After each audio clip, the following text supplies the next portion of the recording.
can't hear you. Consequences will never be the same. Boy, bye. Peace and greetings. Salutations to all.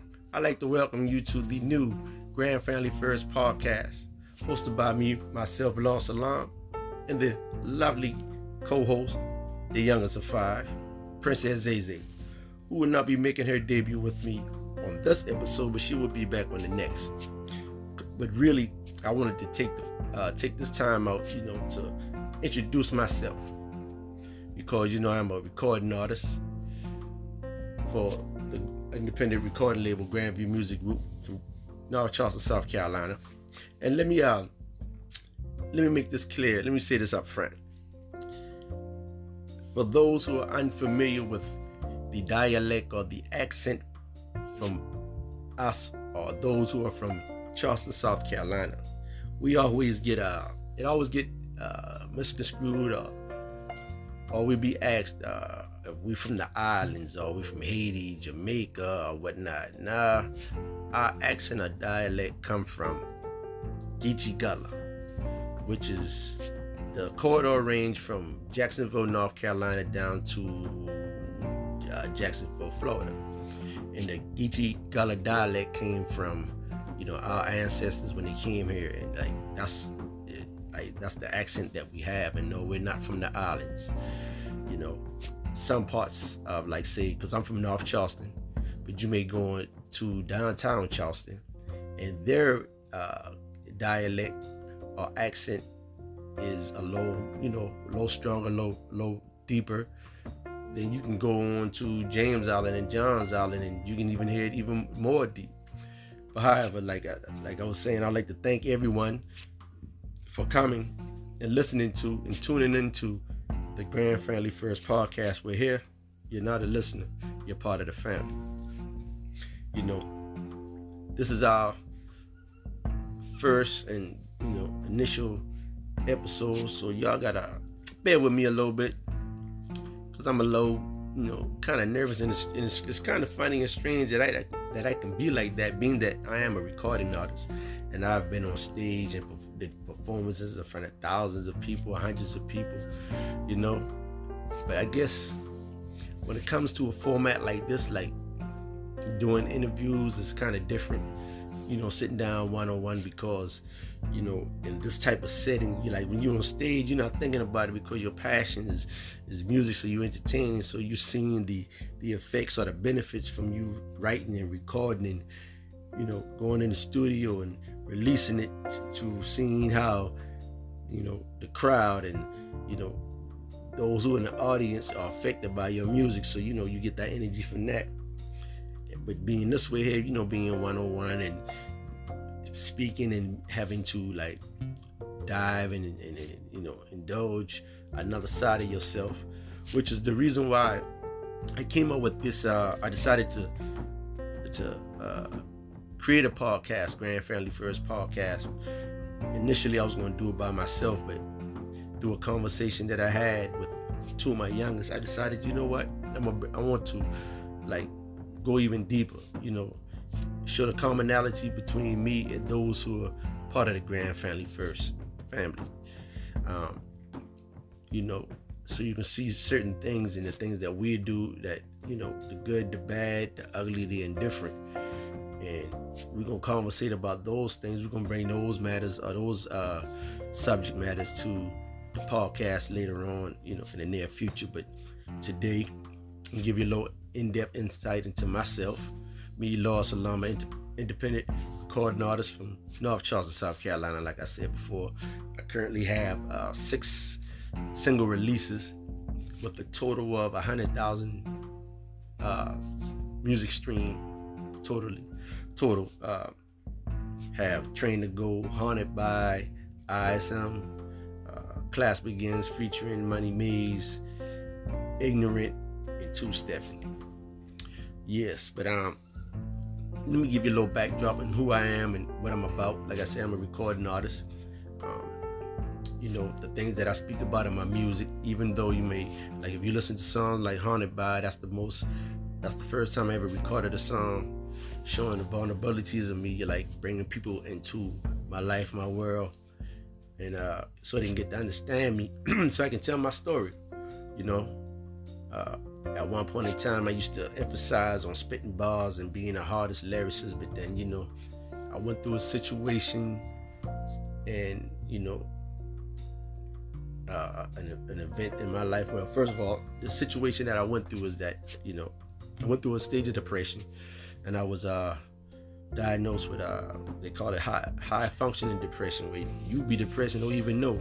But things that I, by going through counseling and talking to my therapist and start bringing out things and something that she said that made a whole lot of sense. And even my cousin even kind of reiterated it in a different matters, like say if something happened to you early on in life and it's tragic, or a traumatic event that left you scarred, but you never got any closure, even though you may grow up and grow on in life, that particular age, or like say if you was 9 or 12 or 14, and during those period of that time when that situation happened and you never got no closure, that child never healed. So you carry that on into your life, and you're not subconsciously, you don't even realize that.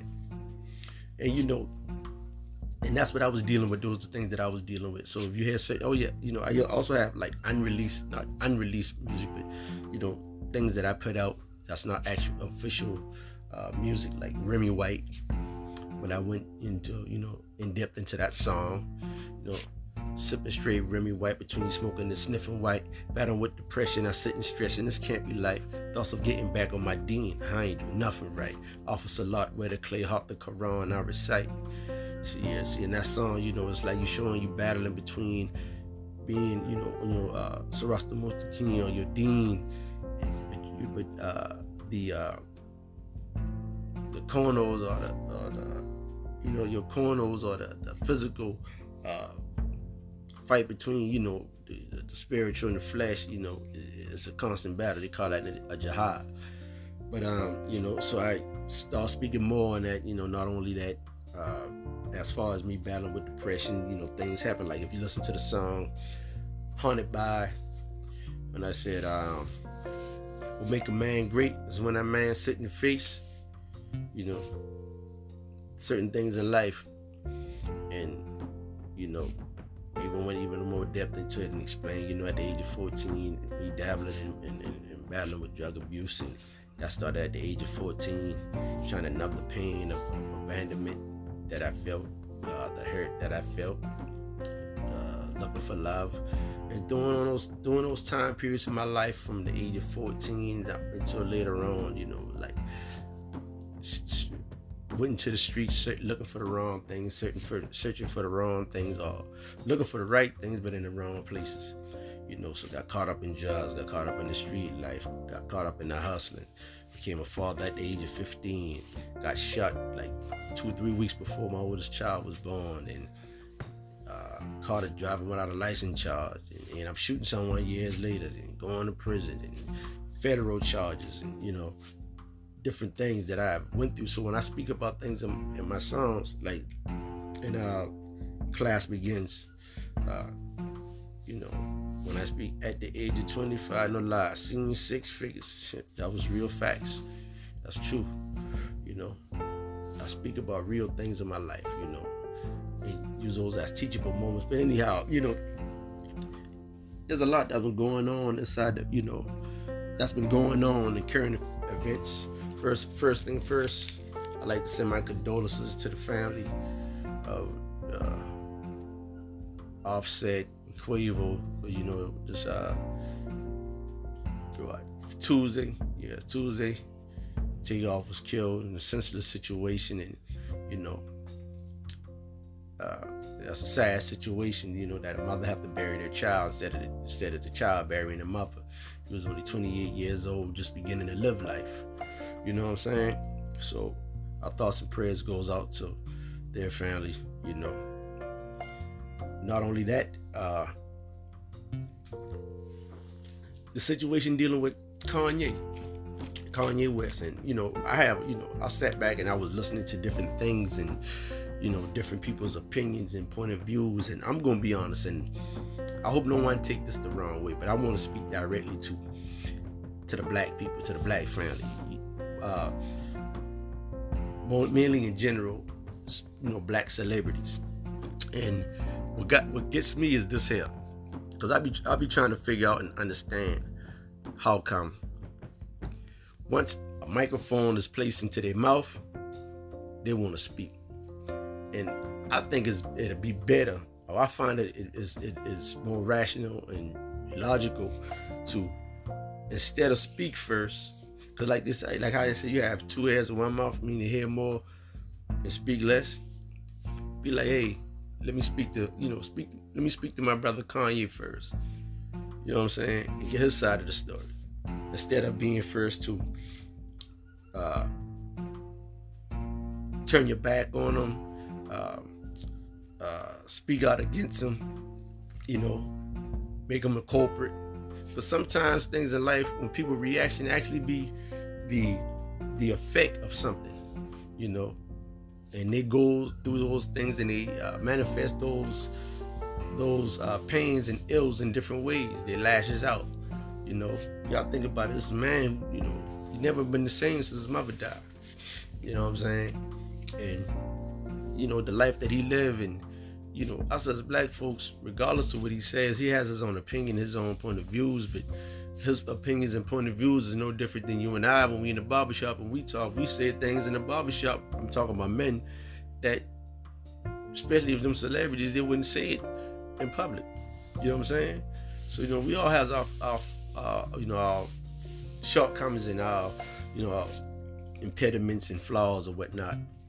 But me, honestly, personally, in my opinion, if you listen to the things that he said, I'm not saying everything, but certain things that he said, like case in pointing, talking about the tweet and going DEFCON 3 on the J people, because I don't want to say what, speak their name and then, a situation pop up, but then I get banned on Spotify or whatnot.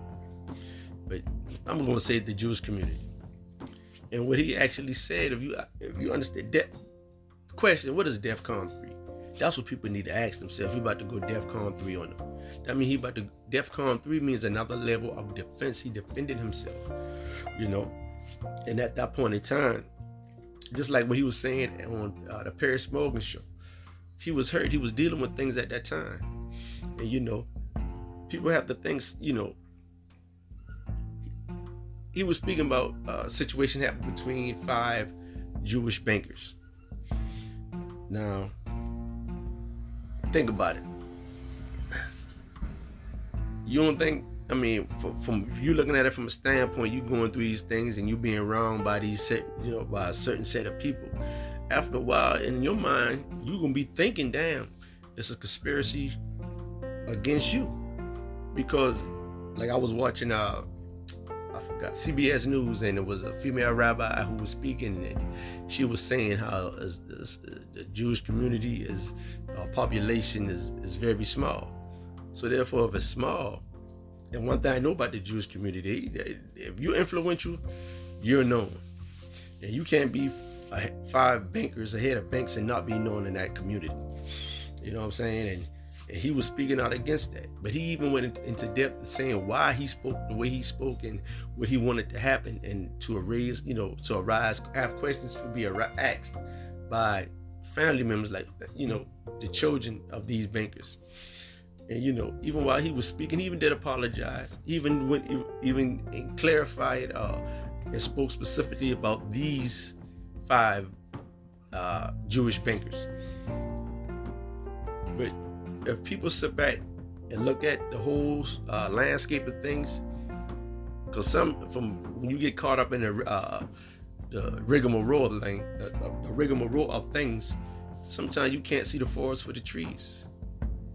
He said something and it was proven to be true, because he spoke what he spoke. The tweet was like a week and a half after 2 weeks old, but he didn't start getting canceled. He didn't start, losing all his endorsements until it was an op-ed by Ari Emanuel.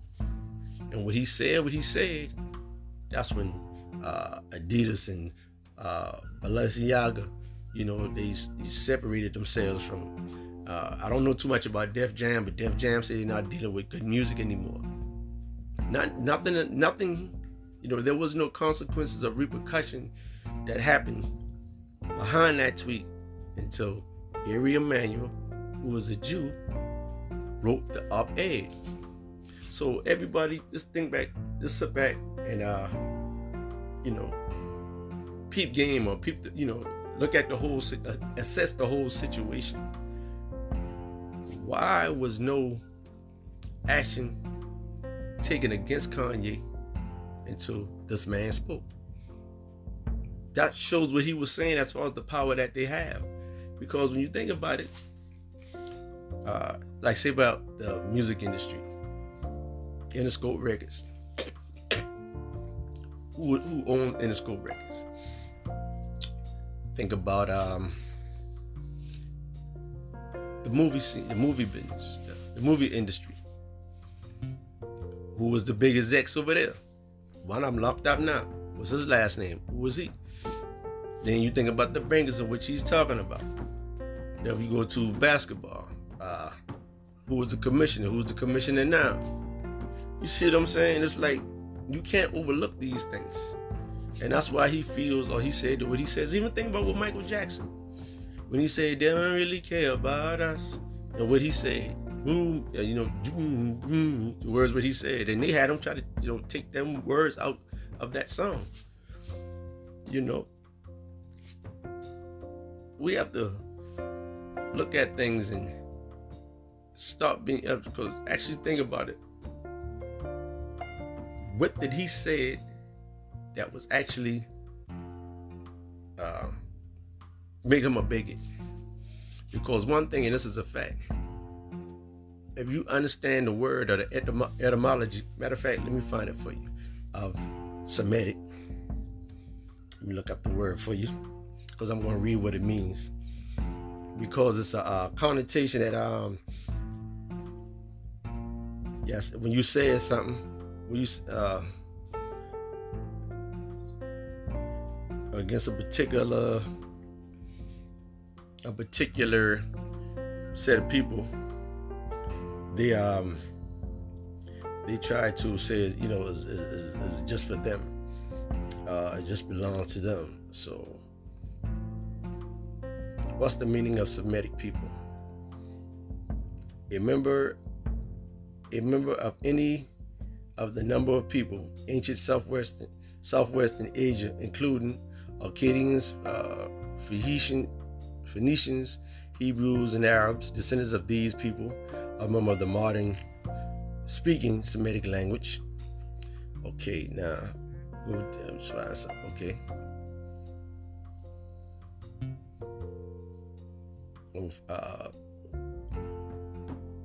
Semitism. Okay. Now the word Semitism is the characteristic features of a Semitic language, including another language of policy. This is predominantly favorable to Jews. But when you break down the actual etymology of the word,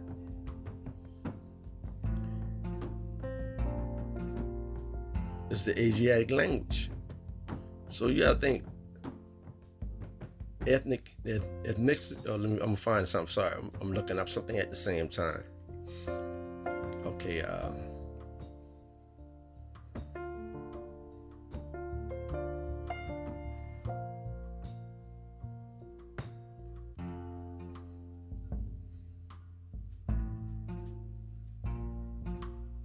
Sorry about that. I'm sorry. I apologize for being a low thing. Yeah. You go into the etymology of the word. That's what I'm trying to find out, so I can,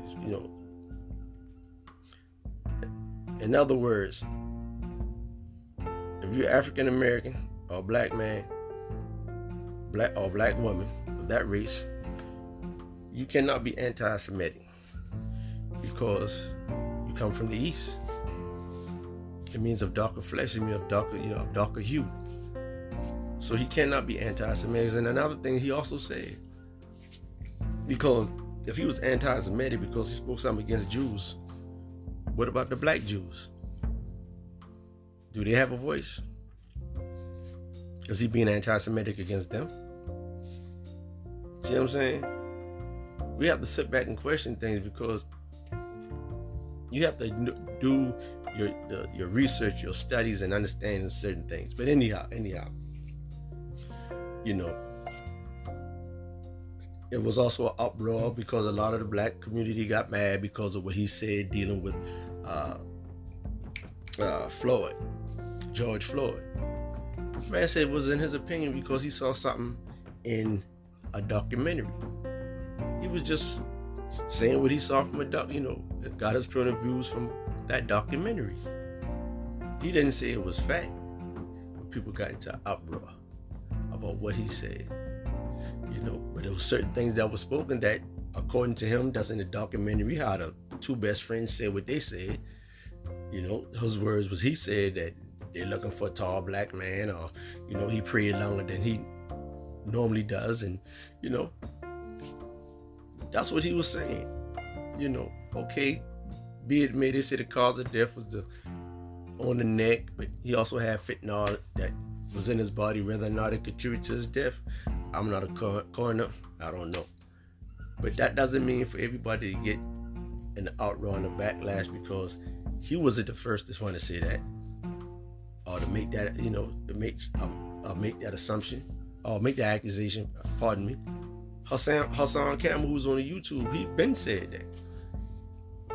So Kanye wasn't the first. Hassan Campbell said that, when it first happened.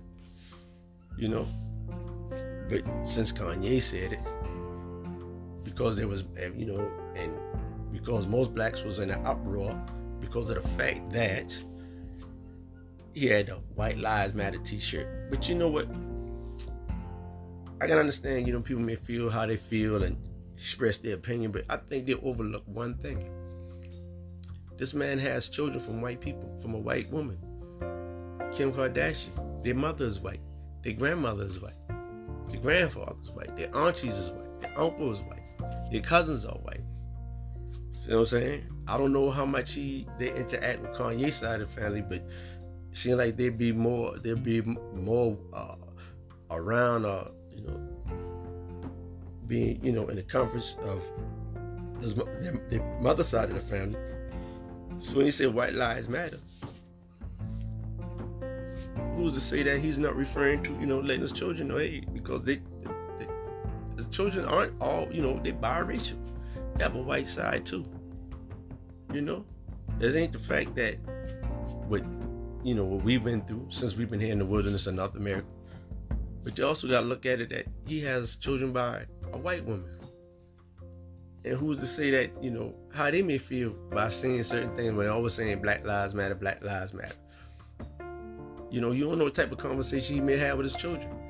With Nori, with Wes, you know what I'm saying? Wasn't there Nori and what's the other one? I can't remember the name because I really don't know the children. But I'm just saying, we get so caught up in the Black Lives Matter. But even look at the movement behind the Black Lives Matter.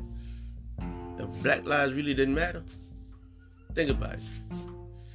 Why we don't hear about them no more? Why don't we see them anymore? Why didn't they sit down with Samira's Rice mother? You know what I'm saying? Why they didn't, speak to, they went and marched in certain cities when the injustice had happened, but they didn't sit with the family. Look all the money that they received. I'm not going to speak who the name, but look how much money they receive in donations. But those who were slain in the name of their cause when they were talking about Black Lives Matter didn't benefit, they did. Somebody got a $5 million penthouse. Somebody went on and got left where they were living at and got homes on islands. You see what I'm saying? They benefit, but all they did, build parks. They ain't build no school. They didn't put together a foundation or a scholarship for, the relatives and, of those who passed or slain. Where are they now? You understand what I'm saying? Where are they now? The Black Lives didn't matter.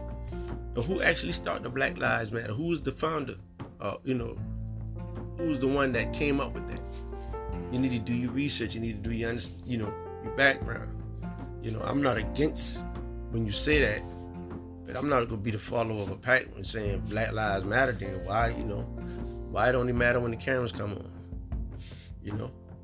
Why was we only see you when it benefiting you, but you benefit more than the family of those who were slain in the name of your cause? So, I mean, as I see it, the Black Lives Matter was a cause for you to gain money. That's my opinion. Hey, the views and opinion they express are, for me, they ain't, it's not up to anyone else. They're my views and opinion that are being expressed, So my whole thing is that, like, I'm more, this is how I put it.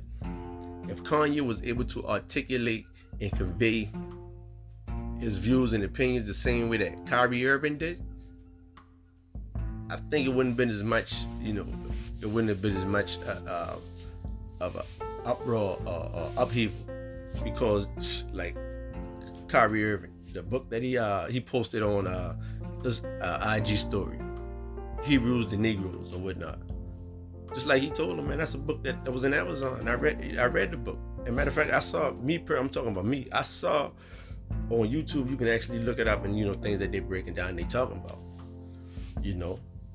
Anytime it seems like when you speak of something being spoken of the history of the wrongdoing of this certain set of people, they're saying things are anti-Semitic and going to uproar. I mean, you can't hide history. You had your hand in certain things. You had your hand inside with slavery. That's not a lie. You were on the ships that did that. Even when Hitler had Blitzkrieg, when he did that back there, it was y'all on his own. Same people he went to exterminate was the one that helped fund his movement. You understand what I'm saying? So I mean, think about it, man. It seems like if nobody else bow down and buckle to these set of people, except those that's in the United States. But why is that? Why is their words more important, more valuable than anyone else? If everybody feel that way about one set, feel the same way. I'm a recording artist. Yeah, I have said the word nigga. I've said that. One thing I don't do, I don't call a black woman a bitch or a hoe or slut. I don't degrade them. But, we talking about killing and shooting and all that in our music. Where's the uproar from that? What's going on? We can't, just because we said something, a voice and an opinion, a point of view about one situation, don't, amplify it. You know what I'm saying? Don't go crazy with it. You know what I'm saying? It's like we be quick to attack, especially when a camera and a microphone in our face, we be quick to attack our brothers, our sisters, throw them to the wolves. You don't never see no other community does it. You know what I'm saying? What's going on in the Asian community? The Japanese, the Chinese. What's going on in their community? We don't know, do we? Because whatever goes on with them, it's tight-knit. We don't know what's going on in the Jewish community. If they do something wrong, do we know anything what's going on with them? No, we don't. Same thing with the Arabs. You know what I'm saying? We don't know what's going on in their communities. We always quick to beat up our own. For what reason? You got to think about it. The economic power that African Americans have inside the United States is the wealth or the size. We would be the 9th largest country in the world. See, if we would have had our own, if we was our own country, or we was our own, we was, considered a country, our community. You know what I'm saying? We gotta understand, man. We can't be slaves to money. It's not like you never had money before. It's not like you never been broke before. Once you get money, now you feel as though you can't do certain things or say certain things, or you gotta show I can I got them, boss. Nah, man, we need to cut that out. Instead of beating down your brother if they say something wrong, love your brother when he say something wrong. You know what I'm saying? Love him. You know what I'm saying? You just have to love him.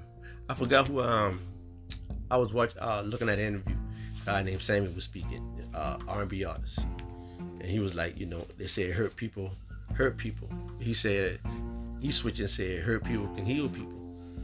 You know, and sometimes when we hurt by the words of one of our own, show them different. Show them love, show them compassion. That's what we should do. Instead of being quick to beat up on them and abandon them. Look at the things that this brother had going through. And look what he's losing. But yet, the antics could be a cry for help. I mean, you know, things he went through. He lost his wife. A woman that I remember that one talk show host, Wendy W, said all Kim was going to be was a baby mama. You know, she became a baby mama once, twice, and how many other times they have also got the same last name, became a billionaire. The man loved that woman. Now he lost that woman. You know what I'm saying? He lost his mother. You know, there's a lot of things that went on with this young man, or with him, and the actions that he shows, the actions that we are seeing. Sometimes we got to think about it. It could be a cry for help. Just in the same manner, you might see somebody abusing drugs or drinking a little more. Their character is different. Their demeanor is different. Because it could be crying for help.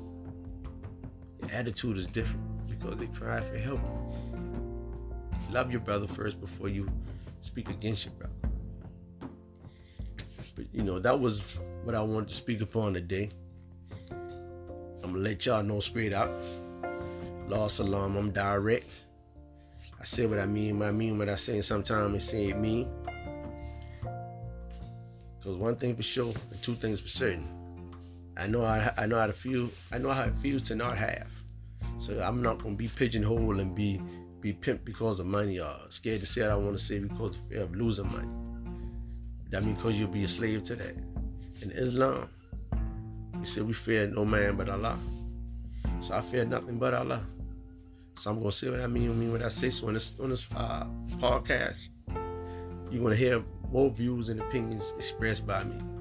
But this time, next time when you hear it, it's gonna be going on between me and my daughter, and probably other guests that we may have, or that we're going to have. This is just the first. It may not have been exciting. It may not have been, might have kind of been drawn out. But just the first. Once I'm not kicking the door after this one, it's going to get better, I promise you. But in the meantime, go stream my music, Law Salam. Go stream my music. You can follow me on Instagram @Law Salam. You can follow me on Twitter @Law Salam. I got the links that's going to be shown in the descriptions later on. Follow me on all DSP platforms. Like I said, I got Two-Stepping, Ignorant. That's out right now. Doing numbers, doing well. According to chart metrics, I am 10th in the 10th percentile in the genre of music, and I'm in the top 30% percentile in the art being an artist, period, in the country. So independent grind is a slow grind. But what is it? Haunted by ISM, Train to Go, Class Begins, featuring Money Maze, all produced by my youngest son, Sincere, King Sincere. But peace and blessings. Hope what I said was enough to make you want to come back and enjoy more of the podcast, but I promise you it's going to get better with time. Like I said before, at Grand Family First Podcast, you're not just a listener, you're part of the family. Peace.